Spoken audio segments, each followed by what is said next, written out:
It was just a couple of months ago that polls showed that British Columbia Premier David Eby and his NDP government were going to easily win re-election and not just get a big majority government, but potentially win every single seat except for maybe one or two.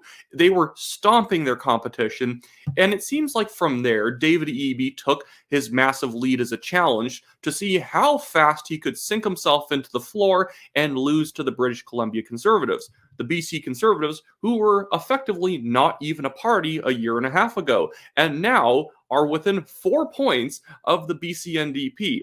Right now, the polling is breaking down 38% NDP, 34% BC Conservatives, BC United is at 16, and the BC Greens are at 11.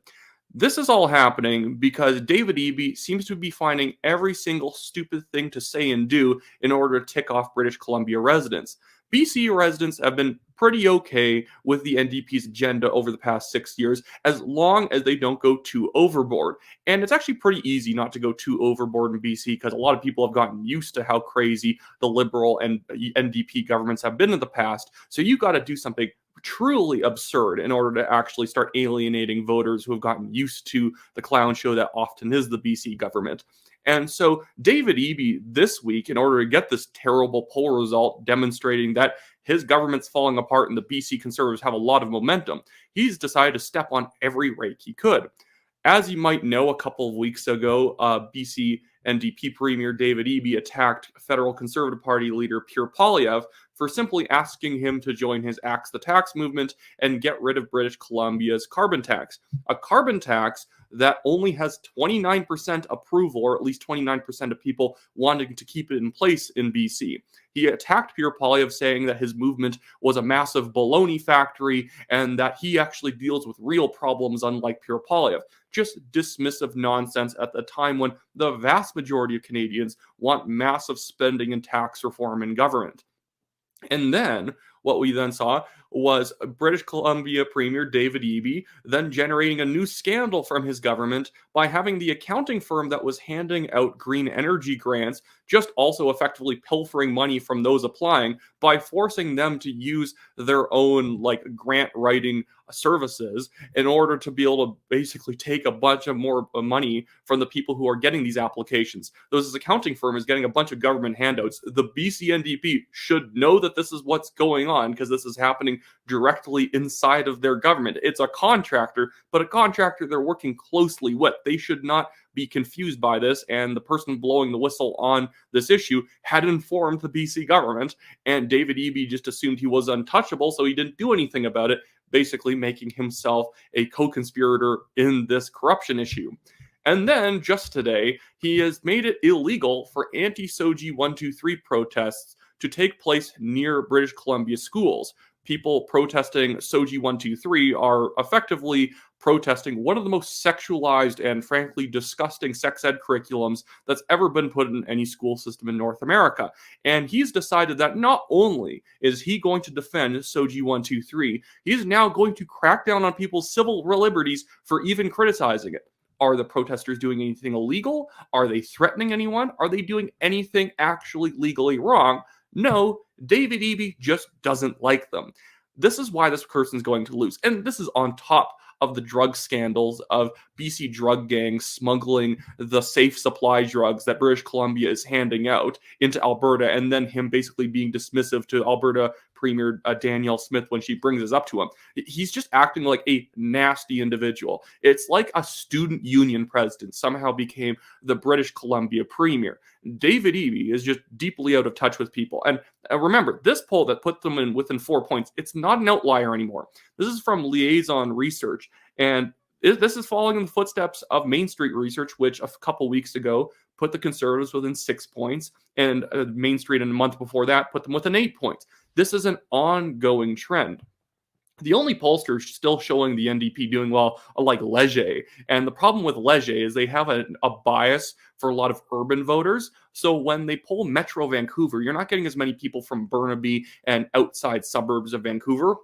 they tend to get a lot of people who are office workers downtown Vancouver who are natural NDP voters. This is the problem when you don't do good sampling for your polls, is that you call people in the middle of the day, and those people are disproportionately going to be white collar, upper middle class office workers who tend to have very progressive views on politics. You're not going to get a lot of plumbers, a lot of tradespeople, small business owners who don't have the time of day to take a polling call and tend to vote conservative. You got to do better sampling if you want to be able to reach those sort of people.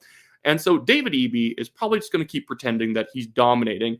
At the same time, he's now turning all his fire on the BC Conservatives, who have two MLAs. They have two MLAs, and he's acting like they're just a dismissive force that people shouldn't be taking seriously. At the same time, not only are they ripping away all the voters from the BC United Party, which is just a defunct party at this point. I don't even need to debunk the idea that the BC United is not a serious force anymore. They've changed their name from the BC Liberals, their brand was so bad, and they've changed their brand from at least something recognizable to something that nobody recognizes, and everyone still doesn't like the party once they figure out who it is.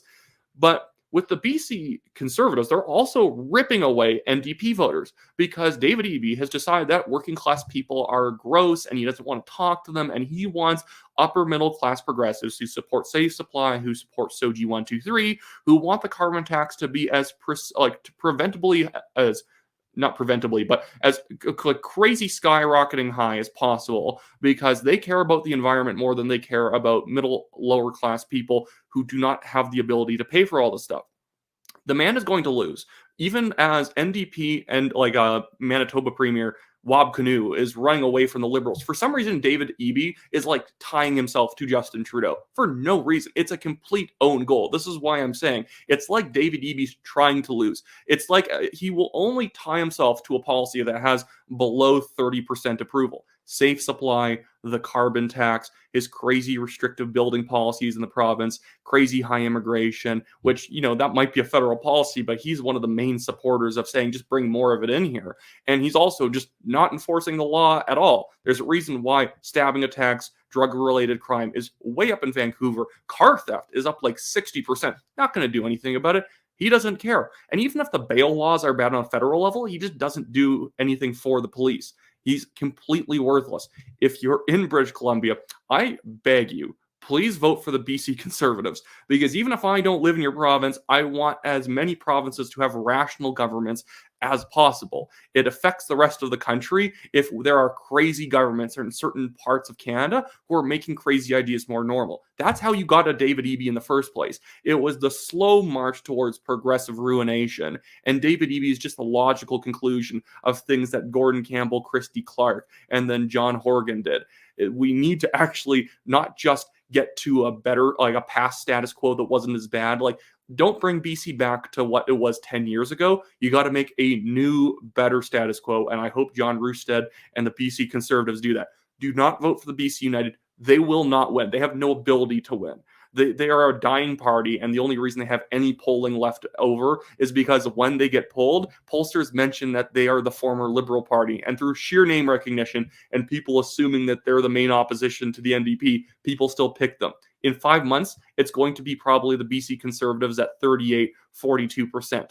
Go BC Conservatives no matter what part of the country you're living in, and you'll actually potentially get a good government, not some lukewarm, half conservative government like the BC Liberals sort of represented in the past. You need full fat conservatism if you want to pull out of this tailspin. Every province eventually needs the reformer who guts all the spending and makes sure to get the province back on the right track. You guys need to go through your Ralph Klein phase, and I believe that John Rousted would be a good transformative Ralph Klein figure for you guys. Anyways, that should be it for me today, guys. I just quickly want to plug, if you live in Alberta or Calgary, I'm running for the Calgary Signal Hill Federal Conservative Party nomination.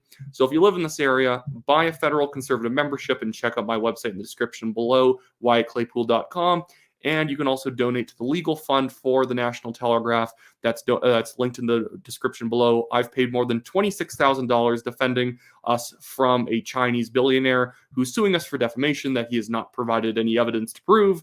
And he's suing us because we referenced an article from the Globe and Mail that was a year and a half old when we hyperlinked it in one of our articles. It's the most ridiculous lawsuit we've ever seen in our lives, but he's suing simply because he can, and he can legally harass people. So if you want to donate there, it really helps reduce the burden of cost on us and allows us to reinvest more in the National Telegraph, put out more content, make our sets a little bit nicer, and actually pay for editing software for a change. Anyways, that's it for me today. Have a good one.